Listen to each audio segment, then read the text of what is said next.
Can women pastor a church? Who knows? I do. Let's find out. There are essentially two schools of thought. The egalitarians believe that men and women can fill the same roles, do the same jobs, and both be pastors. Complementarians say that men and women are very different, and they belong in different roles, do different jobs, and only men should be pastors. I would like to note that neither side necessarily claims that either gender is in any way inferior. I'm sure there have been some rampant misogynist complementarians, but most complementarians just argue for differences, not inferiority. I will also point out that both sides have a lot of Bible passages that they use to back up their points. This is not necessarily an issue of just ignoring passages in order to suit a cultural agenda, although certainly some of those motives could be involved in many cases. Both groups have verses that back their stance, and both require taking certain passages at something perhaps slightly less than face value. Complementarians usually argue from 1 Timothy 2:12. I do not permit a woman to teach or to exercise authority over a man, rather she is to remain quiet. And 1 Corinthians 14, the women should keep silent in the churches, for they are not permitted to speak, but should be in submission. Also, they point out that in the qualifications for bishops and priests, it is talked about merely from the perspective of males, with no allusion to the possibility of women filling these roles. Egalitarians, on the other hand, primarily use 1 Corinthians 11, which implies heavily that women can prophesy as long as they have a head covering. In Galatians 3:28, which states, there is neither Jew nor Greek, there is neither slave nor free, there is neither male nor female, for you are all one in Christ Jesus. Wouldn't that mean we no longer have gender-specific rules? Both sides have developed arguments to explain why they think the other is misreading or misrepresenting these passages.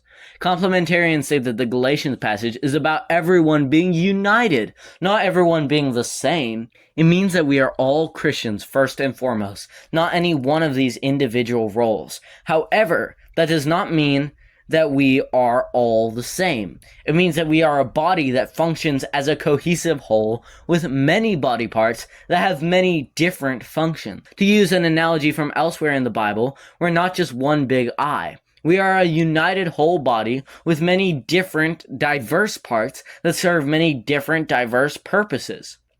As for 1 Corinthians 11, it just hinges on whether or not the word prophesy refers to preaching. If it does, then the implication would certainly be that women could preach as long as their hair was covered. However, prophesying can mean receiving revelation directly from God.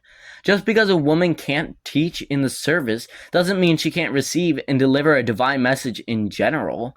I mean, Elizabeth, for instance, prophesied, filled with the Spirit, in Luke 1, but that had nothing to do with the church service. Meanwhile, the egalitarians object to the complementarian interpretations of the elder/bishop qualification passages, arguing that that's inconclusive and an argument from silence. It doesn't exclude women, it just doesn't mention them, because at the time, women pastors/priests just weren't the norm.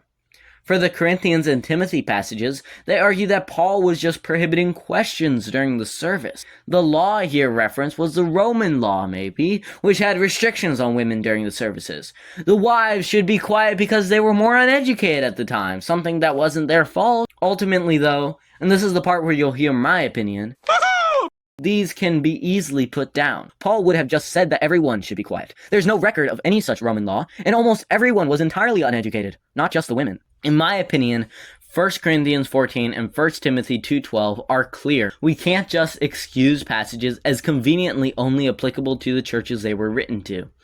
Meanwhile, the 1 Corinthians 11 and Galatians 3 egalitarian arguments are slightly more contrived in my opinion, and are easily refuted. There's also a historical argument against egalitarianism. It just simply hasn't been practiced by nearly as much of Christendom. There may be a carving here or a relief there that could be interpreted as a woman preaching, but there's no real historical evidence that this ever went on at a wide scale in Christendom before the Quakers, basically. Also, I'd say there is a secular argument of sorts. You'd be denying basic scientific and psychological principles, saying that women and men think and act the same. So wouldn't it be logical to determine that one would be better at some things and the other would be better at other things? It isn't sexist or wild to make the assertion that men might just be better at being pastors, just like women might be better at, I don't know, being stay-at-home parents or cooks. I chose the two most stereotypical examples, didn't I? How about interior design? Women are probably better at that? Well, anyway, I don't know. It just seems very logically possible that one gender could be better at one job than another. None of this is to say that women are worse than men. A central belief of complementarianism is that both are equally important and have strengths, just in different areas. Now remember, there are many egalitarians who are faithful Christians, and I sincerely believe that their beliefs come from their honest reading of the Bible. They are still very much Christians, and certainly not heretics, but they are wrong in my opinion. That's just my 2 cents. God bless. Sorry ladies, but shh.